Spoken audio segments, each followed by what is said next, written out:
Baik, jadi nama saya Sultan Zilan Brilian, NIM saya 2030738.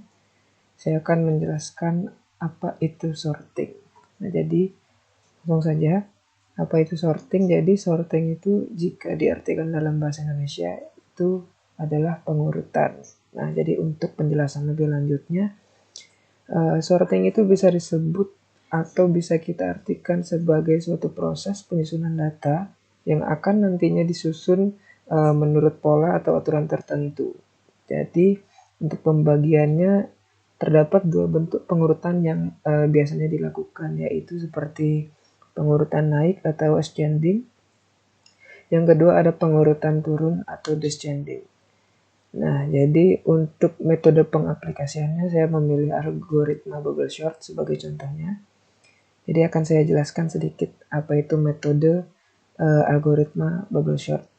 Nah, jadi metode bubble sort itu sendiri adalah salah satu jenis algoritma pengurutan yang sebenarnya paling sederhana dan paling mudah untuk diaplikasikan.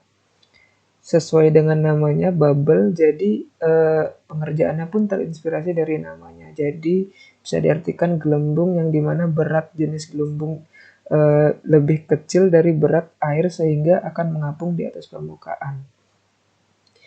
Nah, jadi untuk cara kerjanya sendiri, algoritma bubble sort ini bekerja dengan cara membandingkan kata dari elemen data yang pertama dibandingkan tepat dengan pada elemen berikutnya hingga elemen ke n. Nah, jadi n ini kita artikan sebagai banyaknya jumlah data. Jadi bila saat dibandingkan terdapat nilai yang lebih kecil dari elemen yang pertama, maka posisinya akan ditukar. Jadi perlu digarisbawahi dalam pengerjaan metode bubble sort, hasil pengurutan pada tahap pertama akan menjadi acuan pada iterasi tahap berikutnya di mana nilai pada elemen pertama tidak akan dibandingkan lagi dengan elemen yang lain. Nah, jadi untuk implementasinya sendiri, kita akan mengubah dari yang tidak berurutan 5, 1, 3, 6, 2 menjadi 1, 2, 3, 5, 6. Jadi berurut dari kecil ke besar, meskipun nilainya sendiri beracak. Nah, jadi untuk hasil running dari pemrogramannya bisa dilihat jadi seperti ini. Nah, jadi terdapat 5 jumlah data. Data ke-1 itu jumlahnya 5, data kedua itu jumlahnya 1, data ketiganya itu 3, data keempat 6, dan data kelima sendiri itu 2. Jadi bisa kita lihat sendiri untuk angkanya pun tidak sesuai, tidak berurutan, jadi masih ngacak. Nah, jadi untuk pengerjaannya sendiri langsung dari sini kita lihat di tabel pertamanya ini belum berurutan dia. Jadi 5, 1, 3, 6, 2. Nah, jadi langsung aja dari sini kita lihat bahwasanya 5 ini lebih besar daripada 1. Jadi angka 1 kita majukan. Setelah itu angka 5 kita taruh di belakang sedikit. Jadi terus seperti itu sampai kita nemu hasil akhirnya yang mana akhirnya dia berurutan dari kecil ke besar. Jadi hasil akhirnya adalah 1, 2, 3, 5, 6. Jadi sekian penjelasan saya tentang sorting, tepatnya dengan algoritma bubble sorting. Saya Sultan Zilan Brilian pamit undur diri. Terima kasih.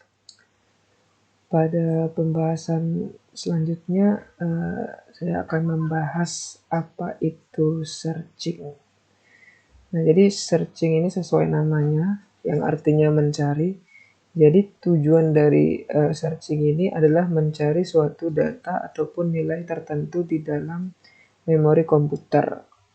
Nah, jadi untuk contohnya sendiri biasanya pada struktur data yang dipakai untuk proses penyimpanan data selanjutnya untuk proses pencarian itu yaitu ada array, list, dan juga pohon biner. Nah, tapi di dalam pembahasan ini saya hanya membahas pencarian data pada array. Dan untuk metodenya sendiri yang saya gunakan itu sequential searching. Jadi berikut adalah implementasinya, codingannya. Nah, jadi bisa kita lihat di sini terdapat variabel. Jadi variabelnya itu ada banyak macam, ada variabel i, variabel n, variabel cari, variabel ketemu, Dan juga yang terakhir itu ada variabel A100. Nah, jadi variabel I itu ialah inisialisasi nilai awal pada perulangan for untuk mengakses indeks array. Selanjutnya ada variabel N yang tugasnya itu menentukan jumlah data yang nantinya akan dimasukkan ke dalam array. Jadi variabel ini akan menjadi batas kondisi perulangan yang akan dijalankan nantinya pada pemrogramannya. Selanjutnya ada variabel cari. Jadi variabel cari ini bertugas untuk menyimpan nilai yang nantinya ingin kita cari atau akan kita cari. Jadi nantinya nilai dari variabel ini akan dibandingkan dengan setiap nilai di dalam array tersebut. Dan selanjutnya ada variabel ketemu. Jadi di sini saya gunakan kalimat atau kata ketemu jadi biar lebih dimudahkan. Nah, jadi tujuannya sendiri ialah membuat statement tambahan jika data yang tidak dicari tidak ditemukan. Jadi nilai awal dari variabel ini adalah 0 yang berarti tidak ditemukan data yang dicari.